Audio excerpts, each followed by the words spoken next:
Heat playoff history. It legit is a complete team effort. Made by Jimmy Butler. 2 separate flights, 2 different fires. Mayday, mayday, mayday. Now the FAA is investigating. Working to get Americans out. To provide assistance and facilitate available departure routes for those seeking to move to safety. After a crisis in Sudan, podcasters are making a mission out of mental health. These stories and more coming up on Newsbreak. Hello, South Florida. I'm Kelly Sanchez. I'm Nan Abutar. Today is Tuesday, April 25th, 2023. Live from the FIU Lee Kaplan School of Journalism and Media, this is SFMN Newsbreak. Colossal comeback. The Miami Heat down by double digits in the fourth quarter of Game 4 before everything changed. The Miami Heat defended the home court at Kaseya Center after winning both games of at-home stretch in their playoff series against the Milwaukee Bucks. Although he says it's a team effort, it looked like Heat star forward Jimmy Butler was the only one scoring points for the team. It legit is a complete team effort. I know everybody sees the 56 points, but if they're not looking to get me the ball or setting great screens where I could get to my right or get to my left or get to the free throw line, this game's a lot different. Jimmy scored 56 points and helped Miami make a comeback in the fourth quarter with a 13-0 run, followed by an open slam dunk assisted by Bam Adebayo to take the lead. The final score of the game was Heat 119, Bucks 114. The Heat lead series 3-1, and if the Heat win the next game, they will move on to the next round to play the winner of the Cavaliers and Knicks series. Last night's Heat game was one of those games where people will brag about just being in the building. The network's Kenneth Bueno spoke with some of those fans before the opening tip. Prior to an electric Game 4 of the NBA playoffs between the Milwaukee Bucks and the Miami Heat, fans are lining up here at the Kaseya Center and are hyped for this game in what might be a 3-1 series lead for Miami if they take this win. It's loose. The lead, Jimmy Butler. I think Miami's got this in the bag. Their shooting is outstanding, and I don't think right now anybody can beat them the way they're playing right now. And the fan base is awesome. It's amazing. The way everybody supports the White Hawk culture and the Miami Heat culture is amazing. I'm pretty excited. You know, Giannis comes back tonight, but I'm not worried. I think Bam's going to lock him up. I think we're good. We're ready. I think it's going to be even bigger. The crowd's going to be even louder, and we're going to win. We're going to win the game. Yeah, it's going to be a great game. I think Jimmy Butler is going for 30-plus tonight, even maybe a triple-double. But it's got to be everyone besides Jimmy. Jimmy can't be the only one helping us. Jimmy Butler's going to take over. I think the Heat are going to win this game. Giannis is still kind of hurt. He's not 100%. So I think the Heat take the dub tonight, winning 5 or 6. There's nothing like Heat culture, and that's what it takes to beat a team like the Bucks. And they can't hang with them. So go Heat. As you can see, there's a lot of people here. I think we came out to support our team, and hopefully we come out on top today. I mean, I'm from Miami. I don't care if we play the Golden State Warriors. I'm going to think the Heat are on top always. Hey, man, I haven't gone to a game in 8 years, and I bought a ticket today, so I'm ready. I wouldn't be here if they weren't going to win. And for this I'm a day one, so I stayed through the struggles, so I believe in my team, so I think we're going to take it and we'll pull it off. So I think it's going to be tough, but we're going to pull it off. We're going to pull it off. They got Goliath. It's just Giannis. Without him, basically they're not going to win anything. So it's really that guy that makes Milwaukee. Milwaukee basketball, besides him, is a joke. Maybe we're David in this battle. We're going to take him down, man. That's Miami. We'll slingshot him. We'll get him. And Jimmy Butler, a historic 56-point performance in this Game 4. A 21-point fourth quarter from Butler. A career. The Miami Heat will suit up and travel to Milwaukee to take on the Bucks once again in Game 5 at the Pfizer Forum. Reporting from the Kaseya Center in downtown Miami, Kenneth Bueno of the South Florida Media Network.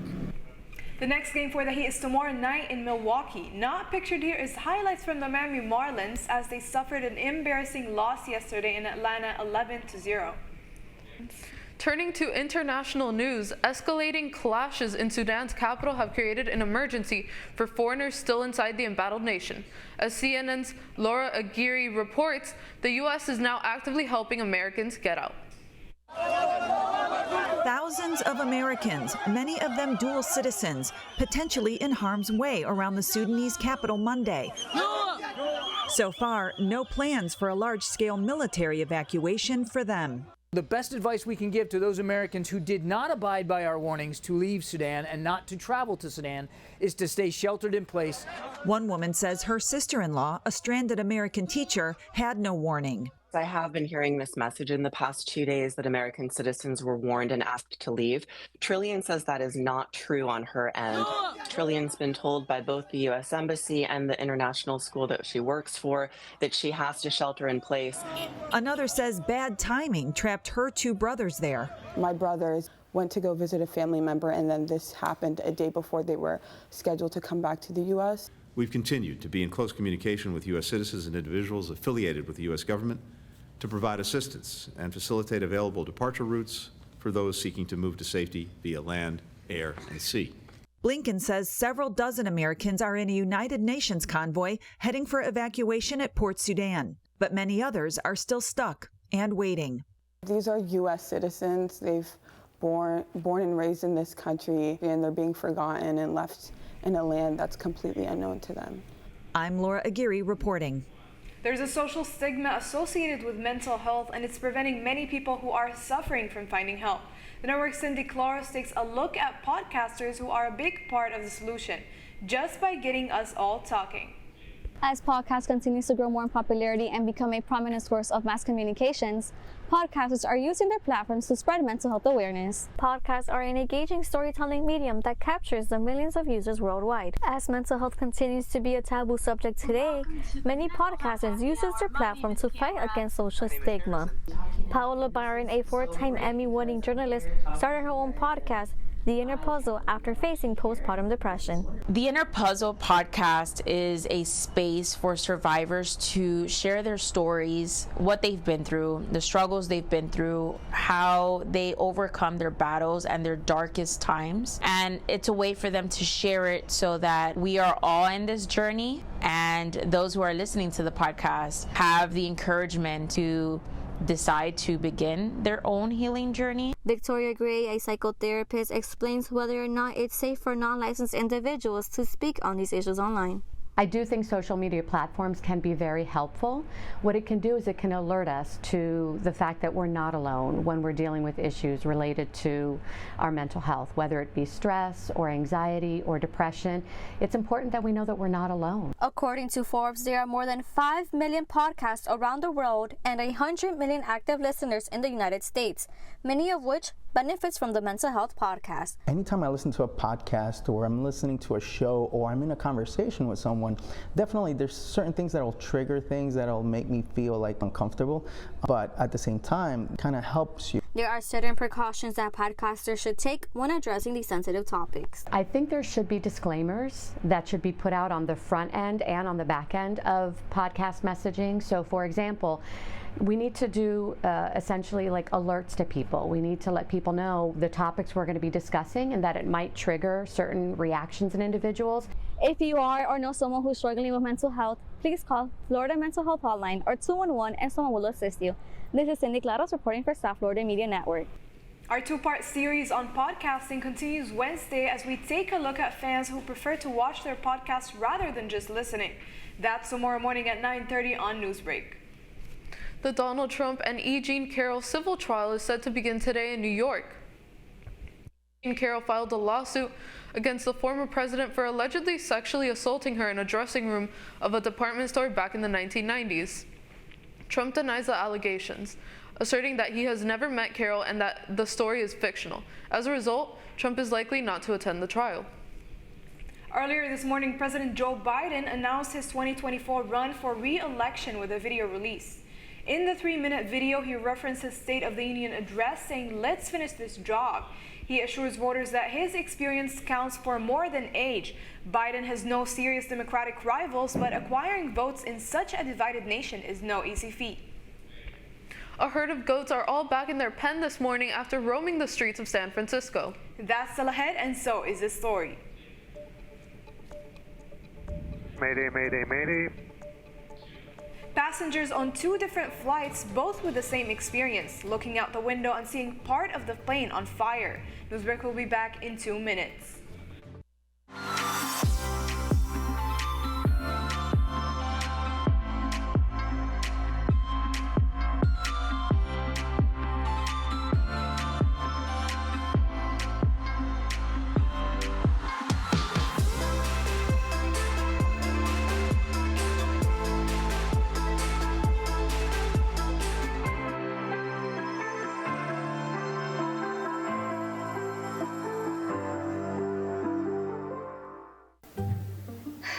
I could really use a new tablet. I just don't have the money.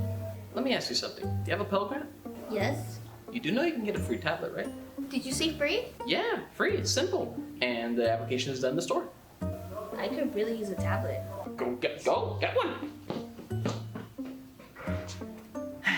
Another satisfied customer. Stop by Panthertech in the Graham Center at FIU MMC today to speak with one of our associates to get your free tablet. Type 2 diabetes can have a big impact on your life. But how can it be prevented? Well, the first step is knowing if you have something called prediabetes. Take the 1-minute risk test today at doihaveprediabetes.org.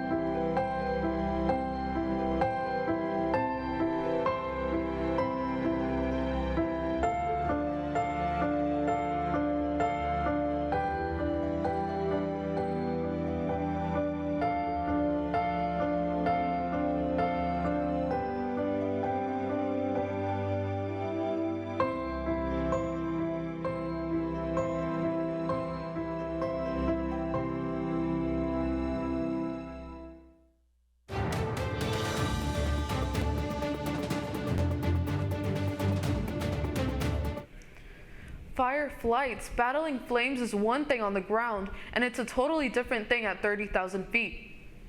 2 separate American Airlines flights took an unexpected turn over the past few days.